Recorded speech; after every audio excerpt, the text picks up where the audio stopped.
నేను వంగలపూడి అనితని, ఎందుకంటే ఆవిడ ప్రమోట్ పాయింట్ ప్రజెంటేషన్ మెడికల్ కాలేజీలకు ఇచ్చింది కాబట్టి అడుగుతున్నా. Otherwise she no by concern. She a home minister. Home minister అయ్యండి మెడికల్ హెల్త్ మినిస్టర్ చేయాల్సిన పని ఆమె చేసింది కాబట్టి, అంటే కుక్క పని గాడిద చేసింది. మనమేమో హోమ్ మినిస్టర్లో మనకి లాండ్ మనకి హోమ్ శాఖ ఉంది మన చేతిలో. మెడికల్ కాలేజీల మీద నీకేమమ్మా ప్రమోట్ పాయింట్ ప్రజెంటేషను?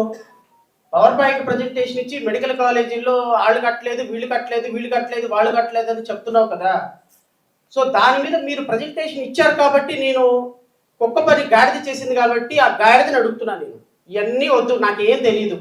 మెడికల్ కాలేజీల్లో అడ్మిషన్స్ ప్రక్రియ గవర్నమెంట్ పద్ధతుల్లో జరుగుతుందా, పీపీపీ మోడల్ కాబట్టి ప్రైవేట్ పద్ధతుల్లో జరుగుతుందా? ఈ ఒక్కదానికి సమాధానం చెప్పు. ప్రైవేట్ మెడికల్ కాలేజీ పీపీపీ మోడల్లో 150 సీట్లు ఉంటే 75 సీట్లు, 200 సీట్లు ఉంటే 100 సీట్లు, మా ఇష్టం వచ్చిన వాళ్ళ చేత ఫిల్ చేసుకుంటాం.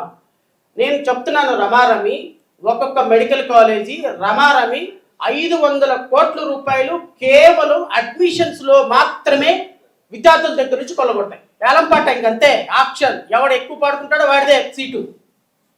సార్ నాకు 1000 ర్యాంక్ వచ్చింది సార్, నేను ఎస్సీని సార్. అయిపోయినాయి అమ్మా, 50% సీట్లు అమ్మేసుకున్నాం.